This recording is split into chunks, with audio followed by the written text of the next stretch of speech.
السلام علیکم ورحمۃ اللہ وبرکاتہ۔ محترم دینی بھائیوں اور بہنوں اور عزیز طالبات، اعوذ باللہ من الشیطان الرجیم، بسم اللہ الرحمن الرحیم، بہ نستعین۔ الحمد للہ رب العالمین، الرحمن الرحیم، مالک یوم الدین، ایاک نعبد و ایاک نستعین، اہدنا الصراط المستقیم، صراط الذین انعمت علیہم غیر المغضوب علیہم ولا الضالین، آمین۔ یہ ہم لوگ سورہ فاتحہ کا درس ہو رہا تھا، شروع کیا تھا، تو پہلے سورہ فاتحہ کے جو اندر الفاظ آئے ہیں ان سب الفاظ کی وضاحت کی تھی، اور بسم اللہ الرحمن الرحیم کی بھی الفاظ جو اس میں آئے ہیں، اللہ الرحمن الرحیم، اس کی وضاحت ہوئی تھی۔ اور پھر اس کے بعد بسم اللہ کی حیثیت کیا ہے قرآن کے اندر اور سب سورتوں کے اندر اس کی حیثیت کیا ہے، سورہ فاتحہ کے اندر کیا اس کی حیثیت ہے، اس کی وضاحت ہوئی۔ گزشتہ ہفتے بسم اللہ الرحمن الرحیم جو ہمیں یہ ہر کام سے پہلے یہ دعا ہمیں سکھائی گئی تھی، یہ دعا ہے ایک طرح کی اور بہت ہی عمدہ دعا ہے جو اللہ نے سب سے پہلے انسان کو بھی سکھایا ہوگا، جیسے کہ میں نے عرض کیا تھا۔ اس پہ کیا بات ہے، کیا معنویت ہے، اور پھر یہ بھی بات آئی تھی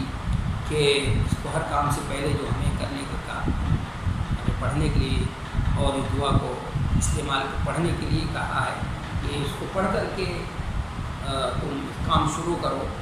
اس کے پیچھے حکمت کیا ہے، اس کے پیچھے مقصد کیا ہے، اس مقصد کی بھی وضاحت ہے۔ تو اب سورہ فاتحہ کو مختلف پہلو سے ذرا غور کرتے ہیں۔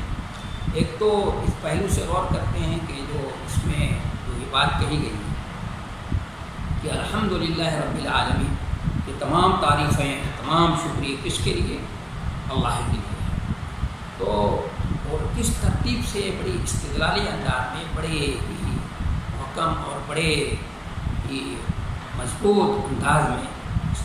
ترتیب کے ساتھ کس طرح یہ بیان کی گئی استدلالی پہلو اس پہلو سے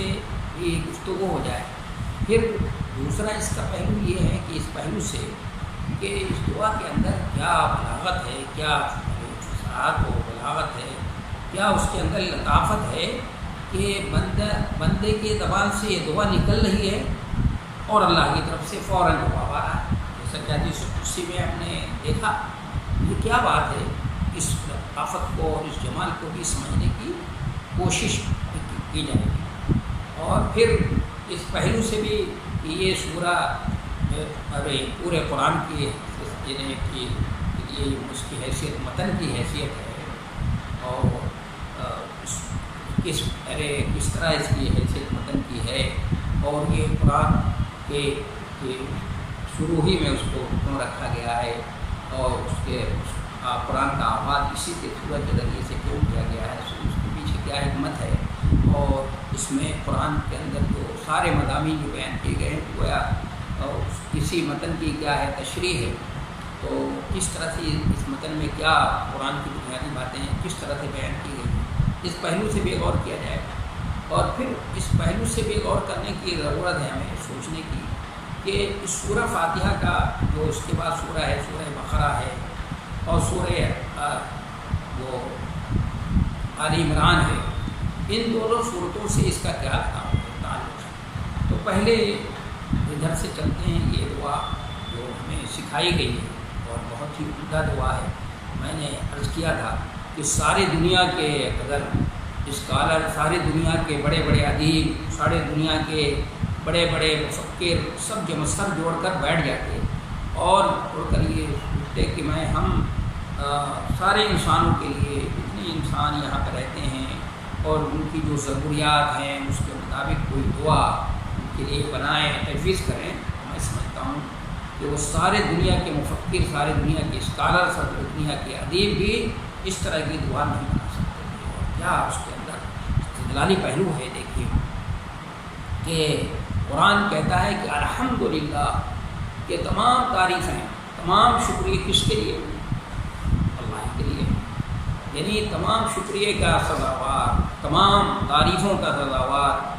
یعنی یہ بندے کے دل کی آواز، یہ کون ہے؟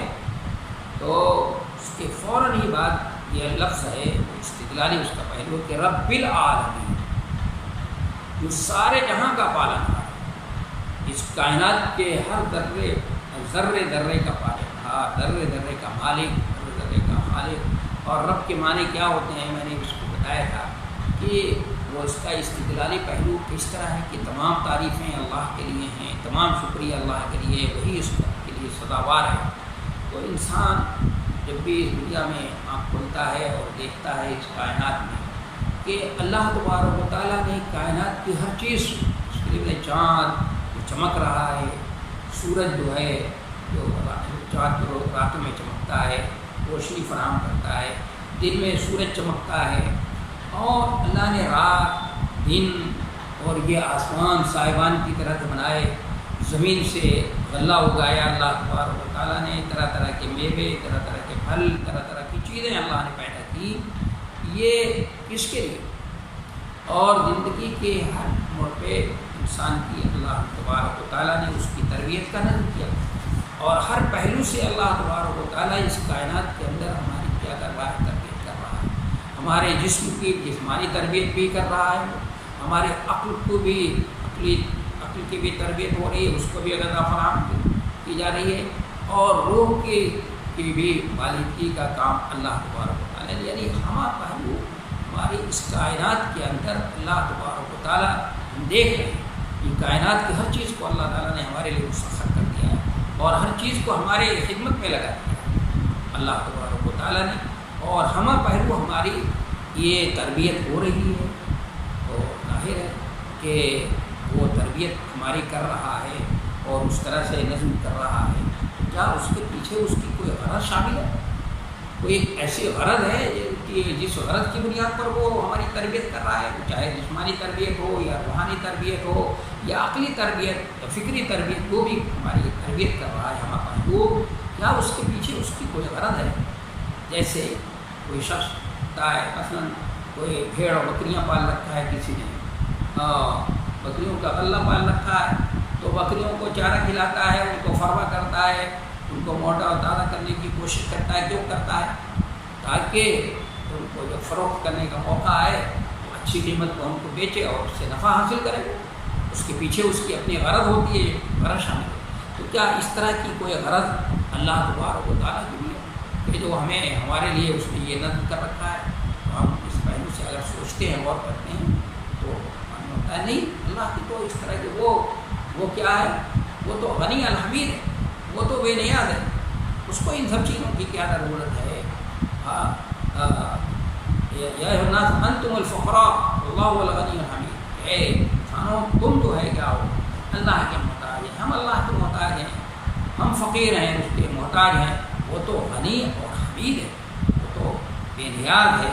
اور وہ تو قابل تعریف ہے، اس کی صفت وہاں پر رکھی ہے، غنی الحمید ہے، اس کو کوئی غرض نہیں اس کو۔ یا پھر یہ ہم سوچتے ہیں، آگے بڑھ کر اور سوچتے ہیں کہ بھائی یا وہ اس لیے ہماری اس نے تربیت کر رکھا ہے، اس کائنات میں ساری چیزیں اس لیے پیدا کر رکھی ہیں، ساری چیزوں کو اس لیے مسخر کیا ہے کہ اس کے اوپر ہمارا کوئی حق بنتا ہے۔ اس پہلو سے بھی اگر سوچا جائے، غور کیا جائے، تو سوچتے ہیں تو یہ بھی معلوم ہوتا ہے کہ ہمارے اوپر اس کا وہ ہمارا کسی طرح کا محتاج نہیں ہے، ہماری ہم جیسے لوگوں کا محتاج کیا ہوگا، وہ تو غنی حمید ہے، اور اس کے اوپر ہمارا حق کیا ہو سکتا ہے؟ وہ تو ابھی بتائیں، وہ تو غنی ان کا غنی ہے، وہ تو ہم سب سے کبھی نیاز ہے، بلکہ اس کا حق ہمارے اوپر ہے، اس کا کوئی حق ہمارے اوپر نہیں بنتا، اس کا کوئی وہ یہ نہیں ہے، اس کا حق ہمارے اوپر ہے اس کا حق، لیکن یہ کہ اس کے اوپر کسی انسان کا حق ہو جس کی وجہ سے وہ انسانوں کی حفاظت کر رہا ہے، انسانوں کی تربیت کر رہا ہے، ان کی تربیت کا نظم کر رکھا ہے، ان کے اوپر تو کوئی حق ہمارا کوئی حق نہیں، ہم انسان کہ اس کا حق ہمارے اوپر ہے، بلکہ اگر کوئی حق اپنے اوپر، جیسا کہ سعد بن معاذ رضی اللہ تعالیٰ عنہ کی حدیث کے اندر ہے کہ حضرت سعد بن معاذ کو مسلم کے اندر موجود ہے کہ سعد بن معاذ رضی اللہ تعالیٰ عنہ کہتے ہیں کہ میں نبی صلی اللہ علیہ وسلم کی سواری پر سوار تھا، آپ کے پیچھے سوار تھا، اور میرے اور آپ کے درمیان جو ہے ایک کجاوے کا فاصلہ تھا، تو آپ نے پوچھا یا معاذ، کہ اے معاذ، تو میں نے کہا لبیک و سعدیک یا رسول اللہ، اے اللہ کے رسول میں حاضر ہوں. پھر آپ خاموش رہے. پھر تھوڑی دیر کے بعد آپ صلی اللہ علیہ وسلم نے پوچھا کہ اے معاذ، تو میں نے کہا کہ لبیک و سعدیک یا رسول اللہ. پھر آپ چلتے رہے. پھر تھوڑی دیر کے بعد آپ نے سوال کیا، تو پوچھا کہ یا معاذ، میں نے کہا لبیک یا رسول اللہ و سعدیک. تو اس کے بعد آپ صلی اللہ علیہ وسلم نے پوچھا تھا کہ هل تدری ما حق اللہ علی العباد، کیا تم جانتے ہو کہ اللہ کا حق بندوں کے اوپر کیا ہے؟ تو صحابہ کرام کا جو طریقہ تھا اس طریقے سے تھا کہ واللہ رسول عالم، انہوں نے جواب دیا. اور نبی صلی اللہ علیہ وسلم نے کیوں اس انداز سے سوال کیا تھا، کیوں 3 مرتبہ ان کو مخاطب کیا اور خاموش رہا؟ یہ بھی آپ کے تربیتی پہلو اور تعلیم دینے کا انداز تھا. کہ وہ حدیث کسی دن درس حدیث میں بخاری کے اندر وہ آئے گی تو انشاءاللہ اس موقع پر یہ بات ہو جائے گی. تو یہ یہاں پر تو اس لیے ذکر کیا ہے کہ آپ نے سوال کیا تھا ان سے کہ ما حق الحل تدری ما حق اللہ علی العباد. انہوں نے کہا اللہ اس کے رسول زیادہ جانتے ہیں. تو کیا فرمایا تھا نبی صلی اللہ علیہ وسلم نے کہ اللہ کا حق بندوں کے اوپر یہ ہے کہ ان یعبدوہ ولا یشرکوا بہ شیئا، کہ اسی کی عبادت کریں، اس کے ساتھ کسی کو شریک. پھر اس کے بعد آپ نے پوچھا تھا کہ حل تدری ما حق العباد علی اللہ، کہ بندوں کا حق اللہ کے اوپر کیا ہے. یہ بھی پوچھا تھا اللہ کے رسول نے. تو یہ سمجھ لینا چاہیے کہ اللہ کے اوپر بندے کا کوئی حق نہیں. اللہ نے از راہ شفقت اپنے رحمان اور رحیمیت کی وجہ سے اللہ نے اپنے اوپر یہ فرض کر لیا ہے، یہ ضروری قرار دیا ہے کہ جو میری عبادت کرے گا، جو میرے ساتھ شرک نہیں کرے گا، تو کیا اللہ تعالیٰ اللہ کا بندے کا حق اللہ کے اوپر کیا ہے؟ اللہ نے کیا اپنے اوپر یہ ثابت کر لیا ہے اللہ یعذبہم، کہ اللہ ان کو عذاب نہ دے، ان کو جہنم میں نہ ڈالے. تو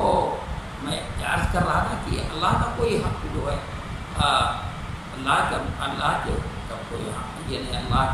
بندے کا کوئی حق نہیں پہنچتا انسان کے اوپر، اللہ کے اوپر کہ کوئی حق بنتا ہو کہ جس کی وجہ سے اللہ ہماری تربیت کر رہا ہو. ایسی بھی کوئی بات نہیں ہے. آخر بات کیا ہے؟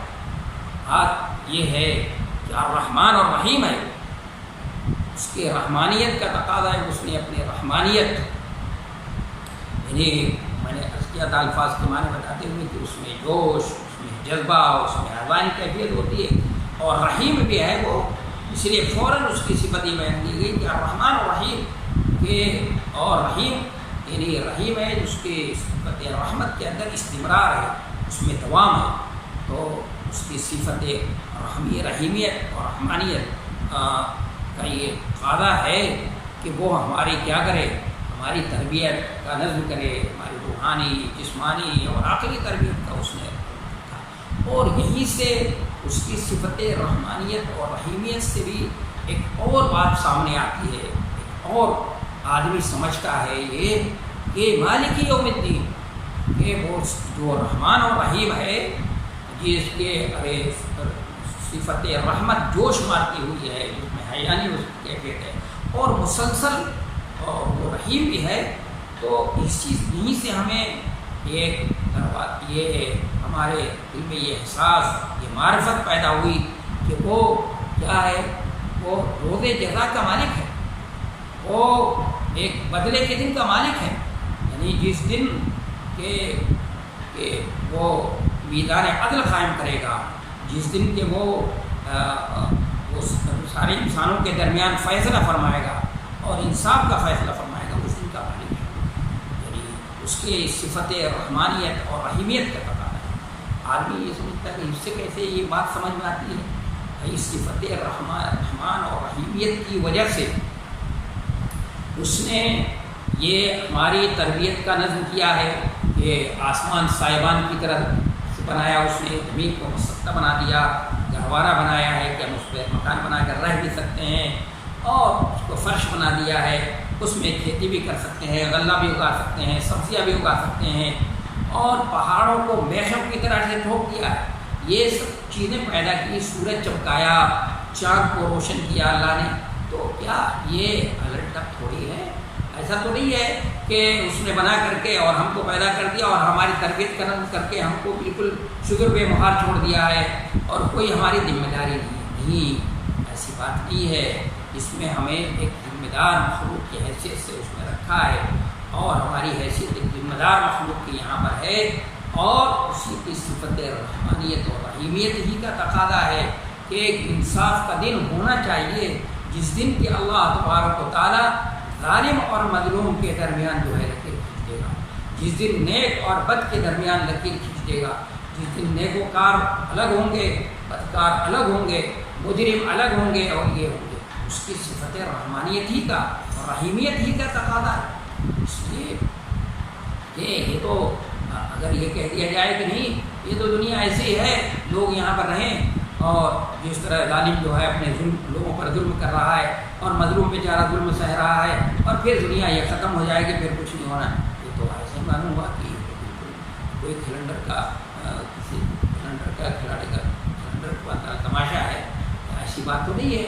ایسی بات نہیں کہ ہم دیکھ رہے ہیں کہ ظالم جو ہے یہاں پر تو بڑے مزے سے رہ رہا ہے،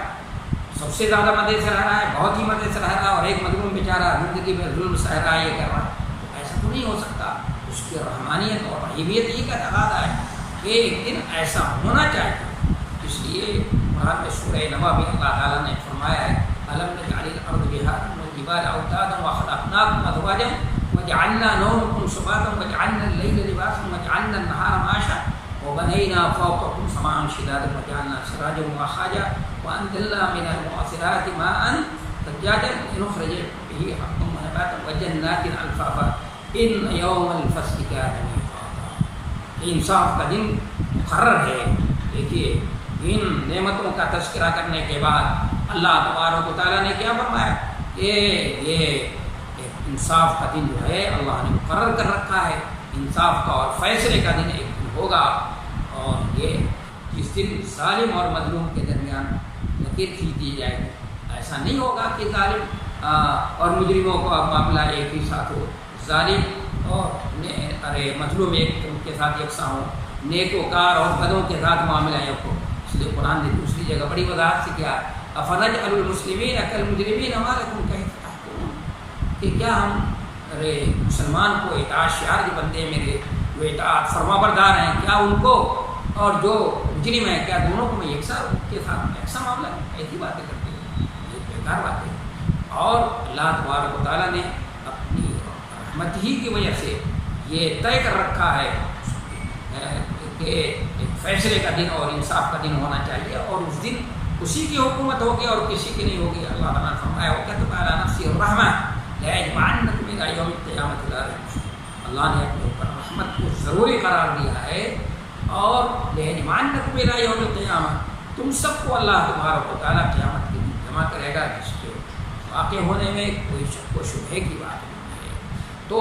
اللہ کی صفت رحمانیت اور رحیمیت کا تقاضا یہی ہے کہ وہ ایک انصاف کا دن جو ہے کیا وہ قائم کرے، اور وہ انصاف کے دن کا مالک ہو،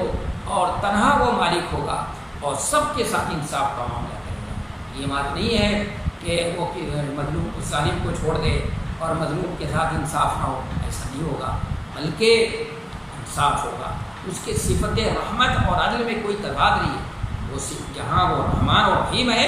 وہیں عادل بھی ہے۔ اس لیے قرآن سورہ آل عمران میں کہا کہ شہید اللہ انہ لا الہ الا ہو، اور اس کے بعد آگے کہا وقائما بالقسط، یہاں اس کی وحدانیت کا تذکرہ ہے، اس کے بعد دوسرے نمبر پہ کہ قائم بالقسط بھی ہے انصاف، تو اس کے صفت رحمانیت اور رحیمیت میں کوئی تضاد نہیں ہے۔ تو آگے بتا دیا، اور اس انصاف کے دن کا تنہا وہ مالک ہوگا، آج کا بھی مالک ہے وہ، لیکن اللہ تبارک و تعالیٰ نے آج دنیا میں کچھ لوگوں کو اپنی طرف سے کچھ اختیارات دے دیے ہیں، جس کی وجہ سے اختیار مل گیا ہے، تو وہ لوگ جو ہیں اس اختیار کو پانے کے بعد بہت اچکتے ہیں، بہت آگے بڑھتے ہیں، اور لوگوں کے ساتھ ظلم اور زیادتی کرتے ہیں۔ لیکن کل قیامت کے دن تو صرف اور صرف کس کی ملکیت ہوگی، کون مالک ہوگا؟ صرف اللہ ہوگا۔ اس دن وہ پوچھے گا، خود ہی سوال کرے گا، وہ خود ہی جواب لمن الملک اليوم، کس کی بادشاہت ہے آج، وہی بتاؤ، تو خود ہی جواب دے گا للہ الواحد القہار، کہ اللہ جو واحد ہے اور قہار ہے، اسی کی حکومت ہے۔ تو اس کے اب اس کی ربوبیت کا اندازہ لگائیں، تمام تعریفوں تمام شکریہ کا سزاوار کون ہے بھائی؟ تمام جہاں کا پالن ہار ہے، جو رحمان و رحیم ہے، اور جو جزا کے دن کا مالک ہے۔ تو گویا اس کی ربوبیت اور اس کی رحمت اور اس کا عدل و انصاف، یہ اس پہ ہم نے غور کیا۔ تو اب یہ آگے جو یہ اس کائنات کا خالق اور مالک ہو، جو رحمان و رحیم ہو اور جو جزا کے دن کا مالک ہو، تو اب بندہ جو ہے کہتا ہے یا کا نام کہ اللہ ہم آپ ہی کی مدد، آپ ہی کی عبادت کرتے ہیں۔ تو گویا بندے نے اپنے آپ کو اللہ کے دروازے پہ لے جا کر ڈال دیا کہ اللہ ہم آپ ہی کی مدد، آپ ہی کی عبادت کرتے ہیں، آپ ہی کے سامنے عاجزی کا، اپنی کمائیگی کا، اے اللہ آپ ہی کے سامنے ہمیں اس کا فطری تقاضا تھا کہ یہ ہونا چاہیے کہ اس کی ربوبیت ہمیں اس کی رحمت کا اندازہ ہوا، اور وہ کیا ہے اس روز جزا کا مالک ہے۔ تو یہ اس کی عدل کو دیکھتے ہوئے اس کی صفت عدل پر غور کیا، تو اپنے بندے نے اپنے آپ کو اس کے ڈگر پہ ڈال دیا، اس کے دروازے پر اپنے آپ کو ڈال دیا، اور اس کے سامنے اپنی کمائیگی کا اظہار، اس کی عاجزی کا اظہار، ایاک نعبد، اے اللہ ہم آپ ہی کی عبادت کرتے ہیں، آپ ہی سے، و ایاک نستعین، اور آپ ہی سے مدد چاہتے ہیں، آپ ہی سے توفیق مانگتے ہیں، آپ ہی توفیق دے سکتے ہیں، آپ کے علاوہ کوئی دوسرا ہمیں توفیق نہیں دے سکتا ہے۔ گویا اللہ کے سامنے اپنی عاجزی اور کمائیگی کا اظہار بھی کر دیا اللہ کے دروازے پہ ڈال کر کے اپنے آپ کو، اور اللہ ہی سے کہہ رہا ہے کہ اللہ ہم آپ ہی سے مدد مانگتے ہیں۔ تو اب اس کے بعد یہ ہوا کہ اے اللہ ہم آپ ہی سے مدد مانگتے ہیں اور آپ ہی سے توفیق مانگتے ہیں، گویا آپ ہی توفیق دے سکتے ہیں۔ تو اس لیے اس کے دل سے جو آواز نکلی، جو دعا نکلی ہے، یہ کیا دعا کرتا ہے؟ اہدنا الصراط المستقیم، کہ اللہ ہمیں سیدھا راستہ دکھا دے۔ سیدھا راستہ دکھا دینا مطلب ہی نہیں صرف، بلکہ اس سیدھے راستے کی وضاحت فرما دے ہمارے لیے، اور اس سیدھے راستے کو واضح کر دے، اور اس سیدھے راستے سے ہمیں مطمئن بھی کر دے، اور اس سیدھے راستے کو ہمارے اندر جو ہے ہمارے دل میں رچا و بسا بھی دے،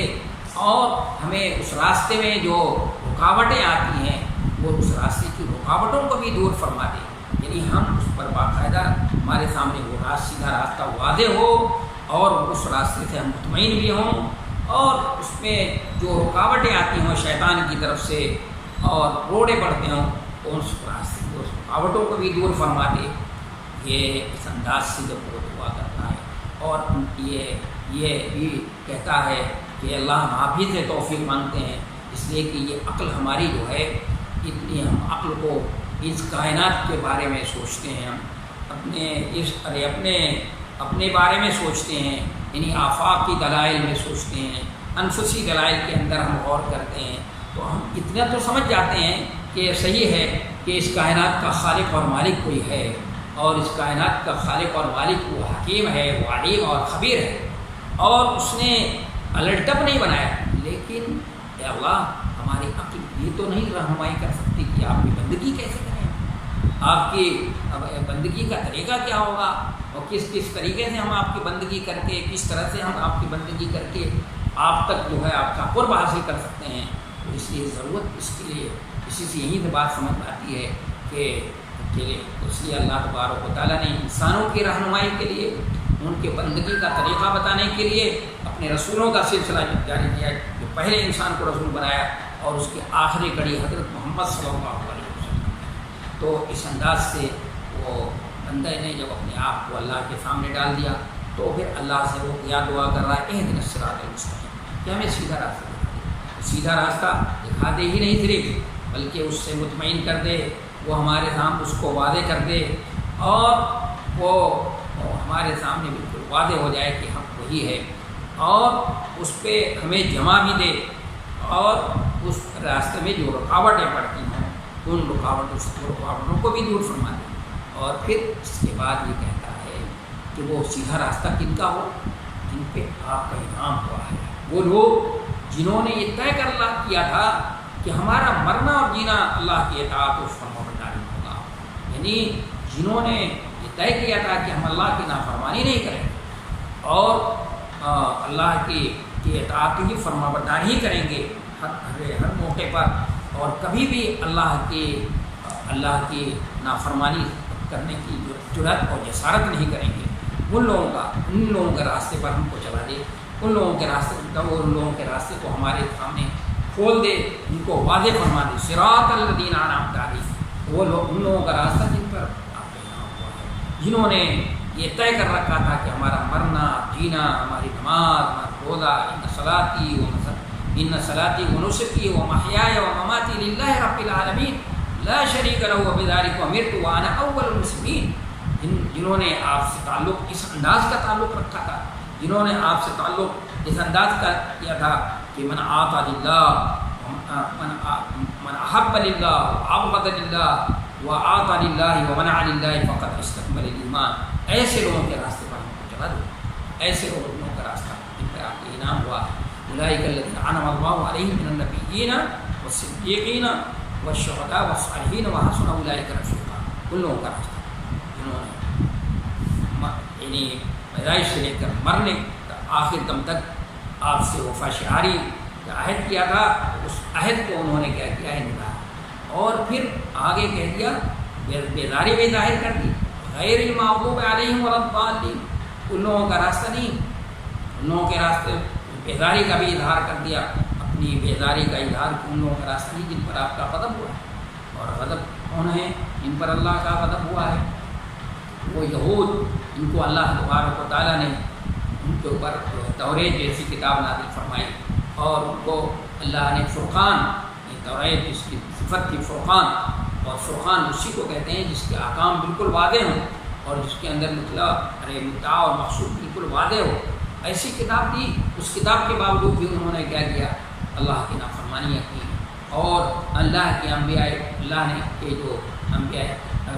کے فرستادہ تھے، جو اصلاح کے لیے، انسانوں کی اصلاح کے لیے، انسانوں کی تربیت کے لیے آئے تھے، ان کو قتل کیا، جس کی وجہ سے وہ اللہ کے غضب کے غضب ہی مل اللہ نے کہا کہ جو اللہ کے غضب کے مستحق ہوتے ہیں، ان کے راستے تو نہیں جن پر آپ کا غضب ہوا ہے، ان سے بیداری کا اظہار کر دیا، اور نہ ان لوگوں کے راستے پر جو لوگ راہ راست سے بھٹک چکے ہیں، جنہوں نے اپنی دینی تعلیمات کو بالکل مشق کر دیا ہے اور دین میں غلو سے کام لیا ہے، اور بالکل اتنا آگے بڑھ چکے ہیں اور اس طرح سے آگے بڑھ چکے کہ اس کے بعد جیسے آدمی کو کسی سے عقیدت ہوتی ہے تو آدمی اس کو بڑھانے کی کوشش کرتا ہے اور اس کو پھر اونچا اٹھانے کی کوشش کرتا ہے،